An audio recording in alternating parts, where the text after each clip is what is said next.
grass, water, or electric, and you are the water type starter.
I found the only copy of my late dad's music CD, and bringing it home was the worst decision of my life. I paid $100 for it at a garage sale and clutched it in my hands. I'd searched for it for 7 years, as it was the only place I could still listen to his voice as I remembered it as a kid. At home, I went to put it into my CD player, but then I realized something. The CD was old, and I needed to burn copies of it to have as backups in case something happened. I went to leave the room, and that's when my son walked in and asked what I was doing. "I'm burning your grandfather's CD onto backups," and his eyes immediately lit up. "Can I help burn it?" I ruffled his hair and told him, "Sure, I'm just going to get my stuff." I walked to my garage and grabbed cables. Tears fell from my eyes as I took the blank discs, as I'd been waiting for this moment for years. I came back with the biggest grin on my face, but the CD was no longer on the table, and when I turned around, I saw my son in the kitchen, standing over the air fryer. "What are you doing, son?" I asked, still smiling. "I'm burning the CD, Dad, just like you said." The air fryer was turned on and had been going for 3 minutes. I realized what he was doing and instantly dropped the cables, sprinting towards the air fryer, my face twisting in horror. I immediately turned it off, while my son scratched his head. "What did you do that for?" I ignored him and took out the tray. My dad's CD was half melted, its edges stuck to the metal container. I started tearing up and scraped it off with a spatula, mouthing, "No, no, no." I got the hot CD out and stuck it in the player, but the only sound that came out was scratching and glitching, nothing even close to my dad's voice. I sat there crying, my dad's only CD ruined forever, while my son walked over to me. "I'm sorry for putting your dad's CD in the air fryer. Can you get another one?" I told him no, I couldn't.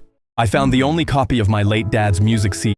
Me and my friend Pete were at the archaeology museum when I tried to touch the mounted skeleton of a T-Rex. My fingers were about to make contact, but then a guard's hand slapped me away. "You can't touch that. If you do, you're getting arrested." His face was red as he turned around and stormed away, but that's when Pete opened his fist. A tiny skeletal finger bone laid in his palm. I snapped it off the dodo while he was busy with you. "Bet you can't grab something bigger before he realizes." I looked at the guard admiring a different skeleton and replied, "Bet." I twisted the last vertebrae off the T-Rex tail. I was anxious and put it in my pocket, but Pete was already at the mammoth mount. I ran over just in time to see him wedging a rib from it. He held it across his chest, but it was too big to fit in his pocket, so he shoved it behind a dark nearby pillar. I started sneaking towards a velociraptor, but then I saw the guard staring at the missing last vertebrae of the T-Rex. I froze and quickly pried a whole foot off the velociraptor, then ran back and dropped it beside the rib. My legs were shaking because the guard was now looking into the socket where the rib was. His mouth was moving. "I'll kill whoever did this." I looked back, but Pete was already already sneaking past the guard, who was screaming into his radio and pacing. He came back carrying a giant saber tooth, smirking, "Beat that." I felt my insides twisting as I tiptoed to the Brontosaurus and took 2 bones off the leg. I dragged them back while the guard was patting people down one by one. I was panting when Pete suddenly gripped his head. "Wait, dude, we can arrange these bones to make a crazy-looking animal." He immediately took his dodo's finger and my T-Rex vertebrae and placed them as eyes. He put the mammoth rib as a spine, then the 2 Brontosaurus bones as legs, and the raptor claw as a mouth. "What about the saber tooth?" I asked. Pete stroked his chin and dropped it above the eyes. "He's got a mohawk." Pete started laughing, and I did too, because it really looked like a crazy animal. But then we heard footsteps. We turned and saw the guard staring right at us with manic eyes. My legs buckled in fear, and I covered my face preparing for the worst. But then he took off his hat. "What is this incredible prehistoric creature?" He stared at our creation. "Did you kids stumble upon this?" Me and Pete looked at each other and nervously shook our heads. The guard instantly dropped to his knees. 10 years working here, I've never seen this. All my life studying ancient creatures. I've never seen something so incredible. He yanked out his phone and started snapping photos of it. Me and Pete tried not to laugh, then slowly backed away while he stayed on his phone, now talking into it and demanding a placard be made for our creature. I still don't know how we got away with that.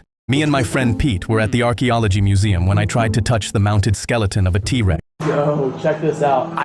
I sat down at my desk and shot straight through the ceiling tiles. I climbed back down covered in insulation, while my coworker filmed me from across the office laughing. He'd been pranking me for months, but this one almost broke my neck. I picked drywall out of my hair and pointed at him. "I'm getting you back 10 times worse." He left for lunch, and I got to work. I smeared a melted Hershey bar across the back of his chair and emptied a can of fart spray on top. He came back, sat down, and within 30 seconds my boss was sniffing the air. "What is that smell? Where's it coming from?" I pointed across the office. "Him!" My coworker shot up out of his chair. "I didn't do anything." Everyone saw the brown smear spread across the back of his khakis, and the smell hit the room like a fog. People grabbed their bags and ran for the door while my boss held a sleeve over his nose. "Go home, now." He walked out with both hands clamped over his butt. The boss emailed him that night, and he had to come in the next day wearing a diaper strapped over his pants. He stood at his desk all morning before he had to sit. He pulled the chair out slow, scanned the cushion, and lowered himself an inch at a time. A long, wet fart ripped from under him.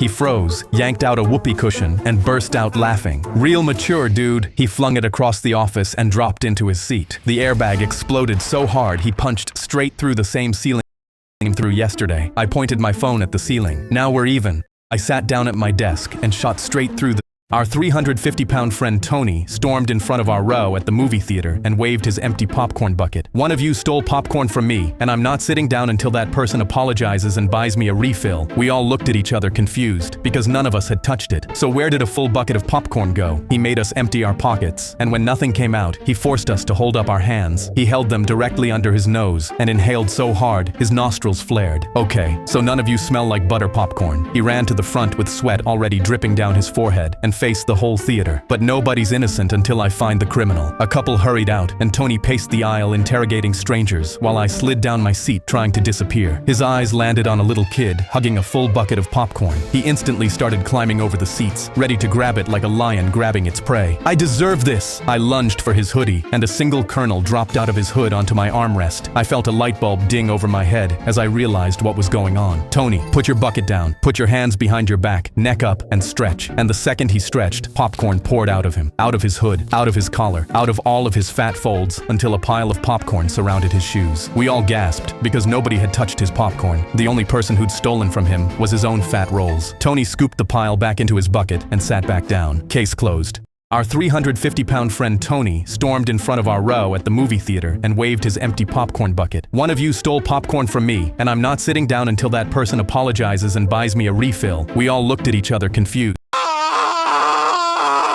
We had 10 minutes to find the killer in the room with us. The lawyer handling my grandmother's will passed us each an envelope. "Everyone has their own letter, and you cannot let anyone read yours. Your time starts now." I tore mine open and almost dropped it. "Figure out who killed me, and my fortune is yours." The clock behind him was already counting down from 10 minutes. Dad shoved his letter into his jacket and narrowed his eyes. Whoever wrote this sick prank should be ashamed. Nobody answered. Mom wound her necklace around her finger and turned to us. "Okay, you two, this isn't funny." The lawyer cut her off. "This This is not a prank. I'd take it seriously. My parents burned 2 minutes fighting over who'd pull a prank this sick while the clock dropped. My sister slipped out her phone to text me, but the lawyer crossed the room and took it from her hand. No phones. With 8 minutes left and a killer at this table, I dug my fingers into my pant legs and made myself speak. This is about Grandma, so let's each say the last time we saw her. Mom's shoulders dropped. The hospital, the day before she died. We played cards. Dad rubbed his neck. I came by a few hours after Mom and made her some tea. The clock hit 5, and I turned to my sister. When did you see her last? She pulled her knees to her chest and hid her face. I asked again, and she curled tighter as the clock slid under 2 minutes, my heart slamming against my ribs. Dad shot to his feet and jabbed a finger at her. Why so quiet? You wrote these letters, didn't you? He grabbed her arm and yanked her toward him, and that was when it clicked. It was the tea. The room went still. Mom played cards with her. You're the only one who gave Grandma something to drink before she died. It's you, Dad. Dad froze, his hand still locked around my sister's arm. The lawyer clapped once. Well done. The door flew open as 2 officers kicked it in and stormed the room, ripping Dad off her and slamming him to the floor while he screamed, his jacket torn loose in the scramble. You can read each other's letters now. Mom's matched mine, but my sister's held 2 words. Say nothing. She finally lifted her head. I came by right after Dad left. His tea smelled wrong, so I begged Grandma not to drink it. Then the door opened again, and Grandma walked in very much alive. She'd let us all believe she was gone, just long enough for the man who poisoned her to walk in certain he'd won. Well done, everyone. Mom's hand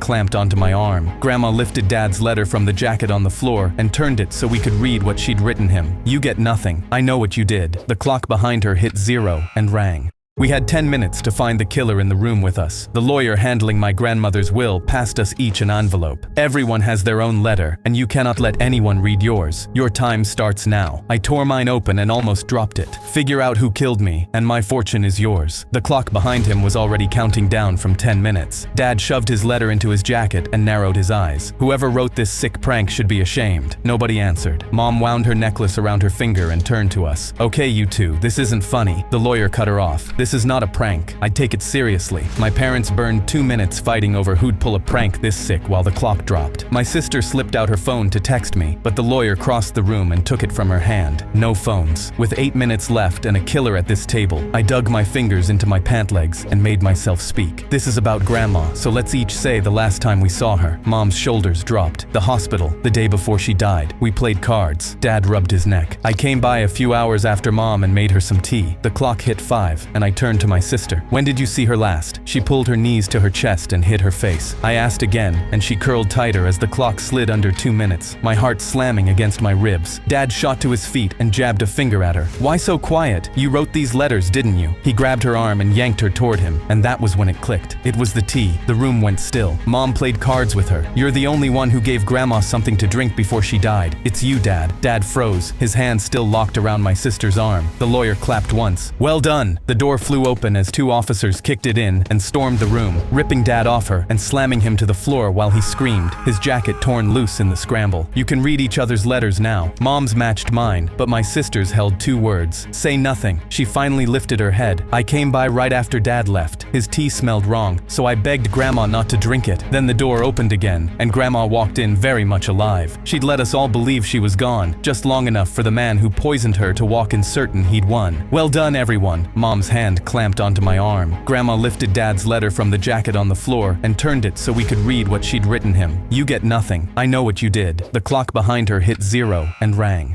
We had 10 minutes to find the killer in the room with us. The lawyer. The flash flood swept the car away, and I only had 1 second to decide who to save. My girlfriend Sarah and my best friend Tony were hiking with me when the flash flood hit. We sprinted back to the car, but the water was faster, and by the time we got there, it was already rising past the doors. We climbed on top of the roof to get above it. I grabbed Sarah's hand with my right and Tony's with my left and held on while the current pulled at the car underneath us. Then the car shifted, and they both got pulled into the current at the same time, and I was on my stomach on the roof holding both of them over the water. I could only save one. Tony looked up at me and said, "Let go." I held on another second. "I'll be fine. Save her." I let go of Tony's hand and pulled Sarah up with everything I had. When I looked back, Tony was already gone. I got Sarah into the water with me and started fighting toward the bank. The current was pulling at my legs from every direction, and she was screaming Tony's name into the rain. I had one arm locked around her waist, and she had both hands pushing against my chest, trying to turn around, trying to see where he went. Tony, Tony, Tony. I couldn't look back. I dragged her up the embankment on my knees until we cleared the water and collapsed on the grass. She was coughing, gasping, both hands in the dirt. I got to my knees and looked back at the water. Tony wasn't there. I sat there on the bank and thanked God she was alive. I'd let go of my best friend to drag her out of that water. Her lungs were working, and that was supposed to be enough, but she wasn't holding on to me. She was on her hands and knees in the mud, screaming Tony's name at the river like she could pull him back out of it. I reached for her and she fought me, both arms stretching past me toward the water, and that's when it hit me. I gave up Tony so she could live, and she didn't even know I was there. I was going to spend the rest of my life holding a woman who would never stop reaching for the man I let go of. She was still saying his name.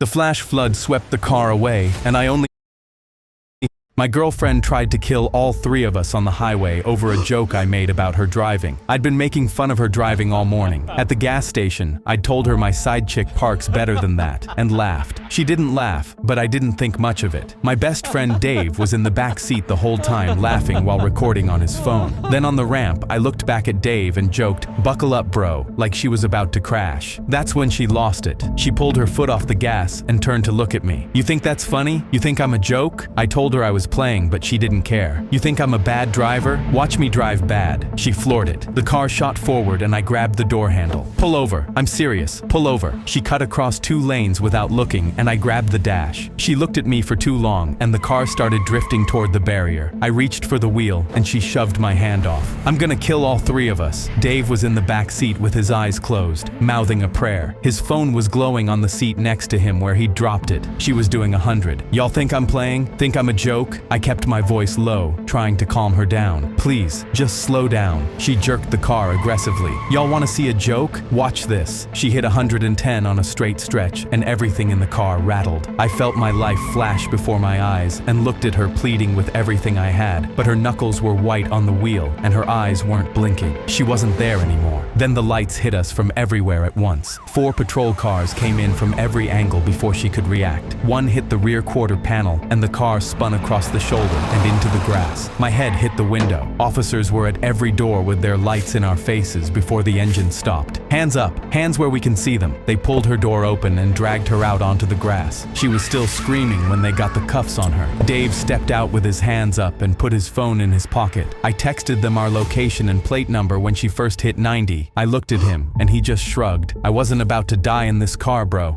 My girlfriend tried to kill all 3 of us on the highway over. The owner of my favorite restaurant refused to serve me because of my wheelchair. He crouched down to my eye level, smiled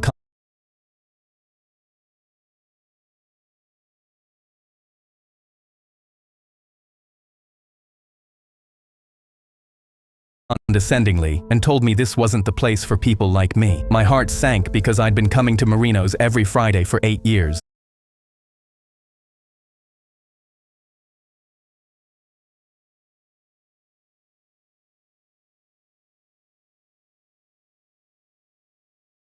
The old owner Richard personally knew my name and order, as it was the one place on earth I felt normal. I stared at the new owner and shrugged in my wheelchair. "Why not?" He scrunched his nose at my chair like it disgusted him. "We've made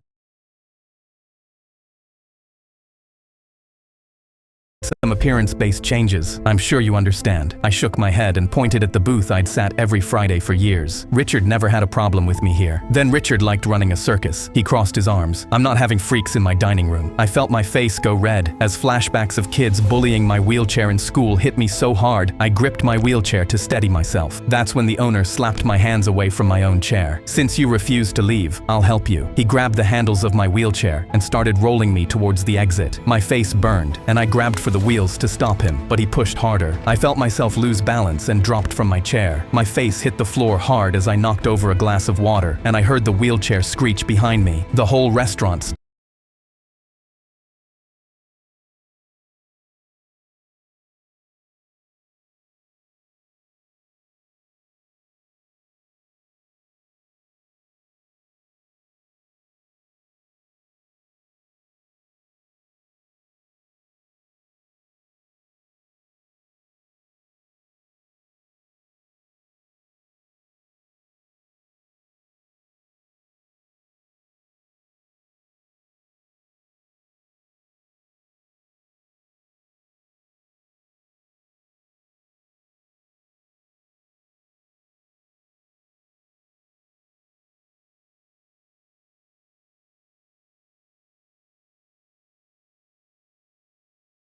stopped. These people had seen me dining here for 8 years, but nobody did a thing. I dragged myself across the floor with my arms and hauled my own body back into the chair. My hands were shaking, but the owner didn't even say sorry. He just grabbed my chair and continued wheeling me out. But this time, I didn't resist. I pulled out my phone and dialed loudly. The new owner laughed. "Go ahead, call whoever you want," and shut the door behind me. But 15 minutes later, the restaurant door opened. I rolled in, with Richard rolling in with his wheelchair directly behind me. "I used to own this place," he announced while I crossed my arms. The new owner laughed. "That doesn't matter anymore," Richard scoffed. "Actually, it does." He pulled out a contract. "I own every Marinos in the state. I'm your boss." The new owner's face drained of color and his legs buckled. "I'm sorry, but Richard cut him off. I built this place so people like us had somewhere to eat. You're fired." I grinned and wheeled past the owner into my booth. I watched as he turned to pack his things, and that's when I saw his foot slip on the water I had spilled. His leg twisted, and he fell backwards spine first. I saw him next Friday, rolling in a wheelchair to finish packing his things. The owner of my favorite restaurant refused to serve me because of my wheelchair. He crouched down to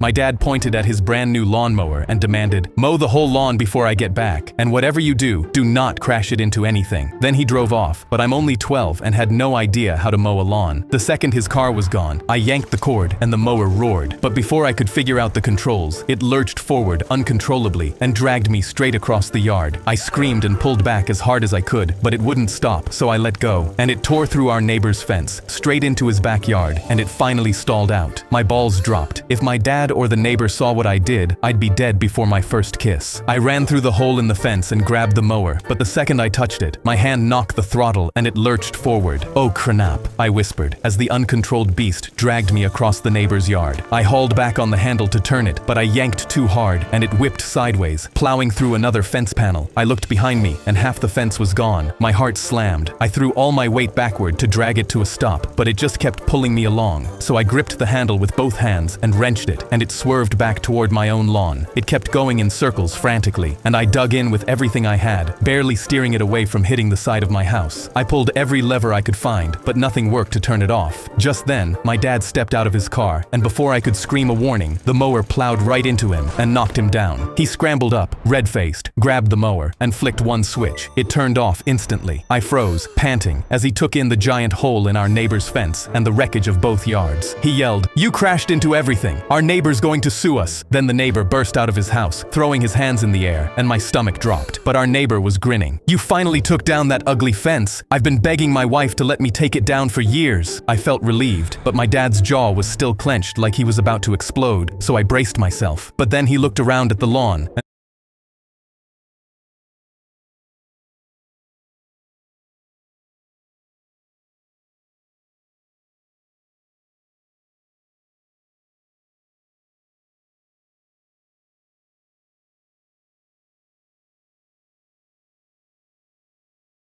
Somehow, while spinning in circles, the grass was actually cut. I whispered, "Your new lawnmower sucks." My dad pointed at his brand new lawnmower. My friend turned to me at the lockers. "Okay, dude, it's lunchtime, and you're going to see your crush Sienna. Please don't fumble this." I buried my head in my hands. "Dude, I never know what to say." Mike took his AirPods out and handed me one. "Okay, I'm going to go to the yard, listen to what's going on, and tell you exactly what to say, word for word. Got it?" I fist bumped him. "Got it. Thanks, bro." I found Sienna alone.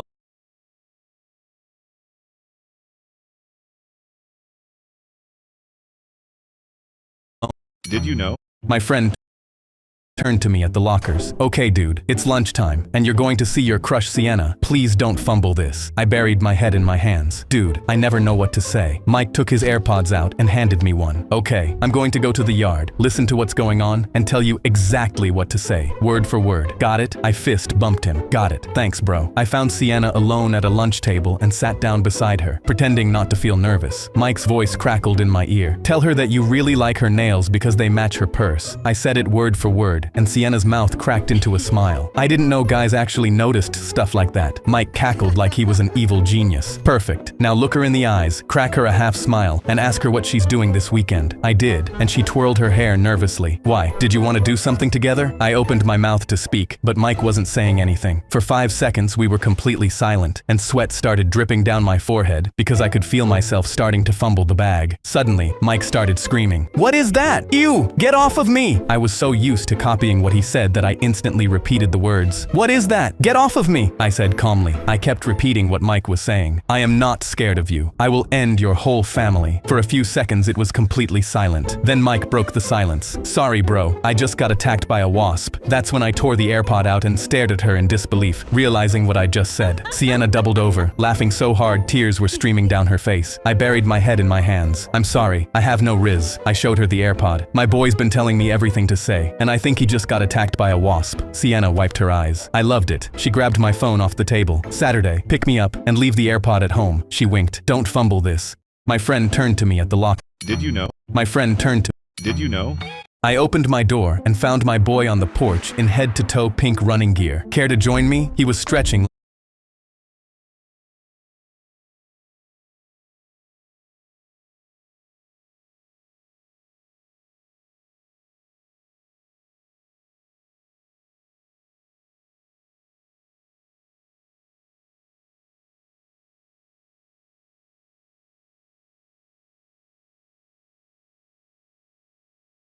like he was someone who worked out regularly. I laughed in his face. "Dude, last week you told me working out was for people who hated themselves.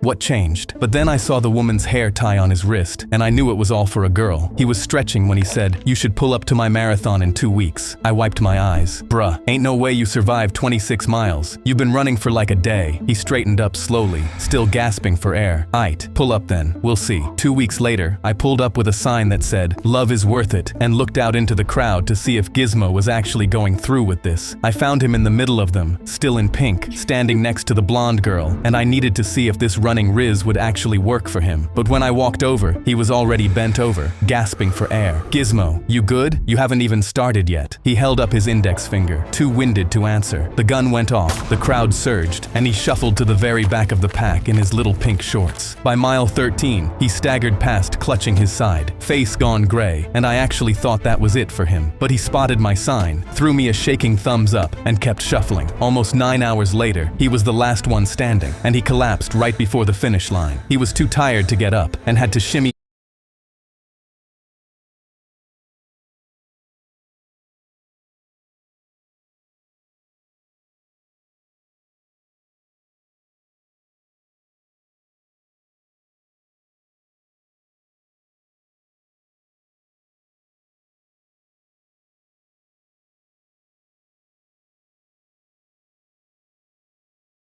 his body like a snail, just to officially cross it. The girl ran over cheering as I jogged up grinning. Gizmo looked up at me with a fist pumped in the air. "Told you, it'd be worth it." He looked her dead in the eye. "You want to get dinner sometime?" Her smile went stiff, and she let go of his hand. "Oh, Gizmo, I'm gay." She winced. "I'm so sorry.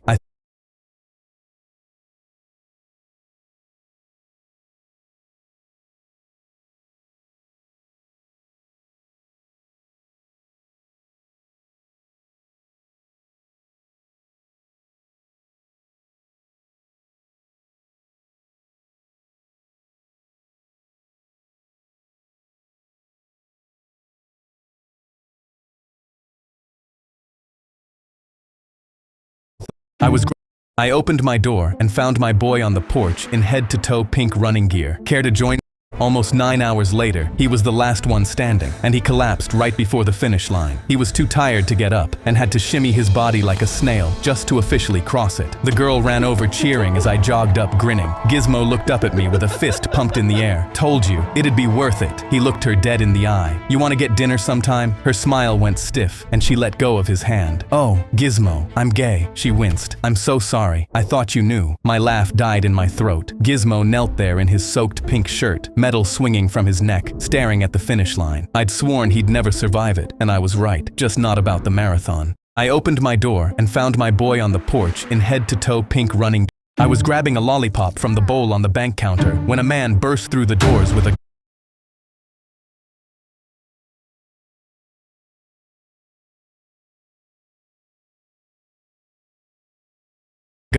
"Everybody down!" he screamed, waving his gun at everyone. I panicked and dove behind the teller counter, but my mom was in the lobby, dropping to her knees with the other customers.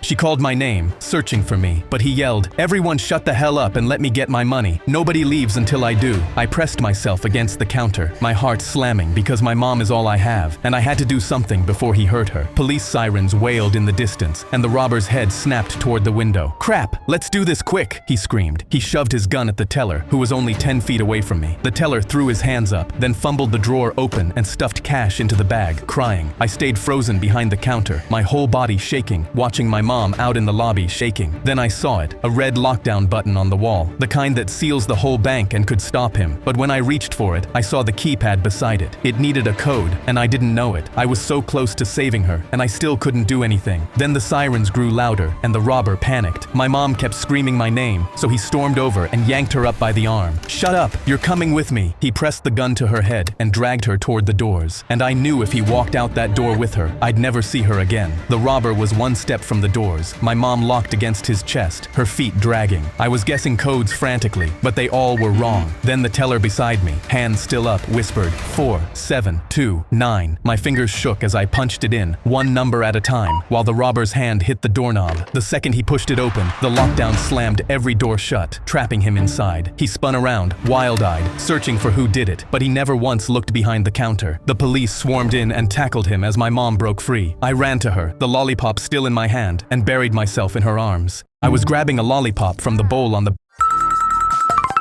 car jack slipped while Kendrick was under his grandpa's car, and the whole thing dropped onto him from the waist down. I grabbed the bumper and pulled until my hands shook, but it did not move. His parents were gone, my phone was dead, and I could not leave him to get help, so I screamed for the neighbors. Nobody came. I dropped to my knees next to him, shaking. I don't know what to do. His breathing was fast and shallow. "Just stay with me, okay?" His eyes started to drift, and I grabbed his hand. I had been stress-telling terrible jokes since my dad's funeral when I was 7, and people had been telling me to stop for my whole life. What happened next was either the worst thing or the best thing I have ever done. "What do you call a car that falls on you?" His eyes snapped open. "Are you serious right now?" A crushing disappointment. "I am literally dying and you're telling jokes. What do you call a car that won't start?" "A carps. I hate you so much." His eyes were open and he was angry instead of fading away, so I kept going. Every time his eyes started to drift, I hit him with another one. "What do you call a car with no tires?" "Literally your car right now. I am going to haunt you. You can't die. You still owe me $20. He was laughing and crying and screaming at the same time. "I hate you." After 45 minutes, a neighbor pulled into their driveway, saw us, and called 911. I kept telling jokes in the ambulance because I couldn't stop. At the hospital, they rushed him back, and 3 hours later, the doctor came out. If he had lost consciousness, his blood pressure would have dropped, and he would have bled out. The only reason he was alive was because he was so mad about my bad jokes that it kept his blood pressure up.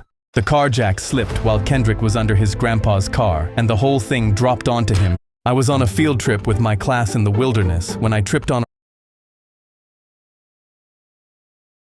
a rock and my phone fell out of my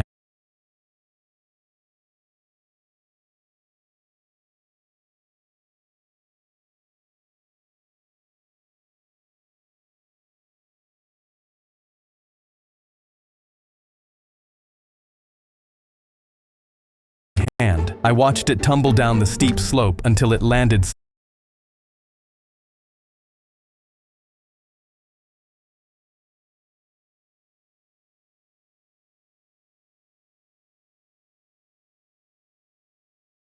somewhere far below. My heart dropped. We weren't even supposed to have our phones out, but I snuck it in to take pictures. Up ahead, the group kept walking. I couldn't tell the chaperone I dropped it, because she'd know I snuck my phone out, and I'd get in huge trouble. But my mom would also kill me if I didn't come back with it. I spotted it down the slope, screen still lit, my own face glowing back at me. It looked close enough to reach, so I started climbing down. But the second I put my weight on the slope, my feet slid out from under me and I tumbled, slamming into rocks the whole way down. I finally caught myself, but I was scraped up and bleeding. My fall pushed dirt loose, sending my phone sliding even farther down. I looked up and my stomach turned. The trail was way above me now, and the group was gone. Nobody knew I was down here, and my only way out was to grab my phone and call for help. I scrambled toward it again. My fingers brushed against it, but my foot caught, and I went down hard. The phone slid the rest of the way down the mountain, the little glow shrinking until I couldn't see it at all. I laid there shaking, hurt, and alone.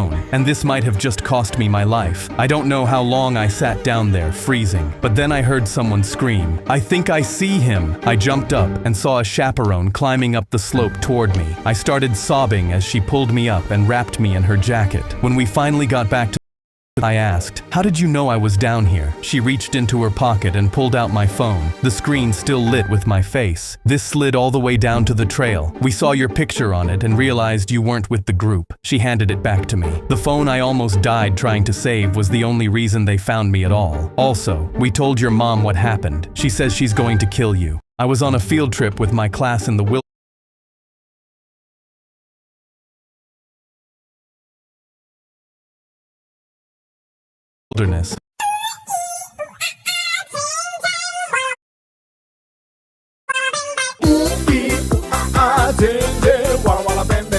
I walked into the campus coffee shop.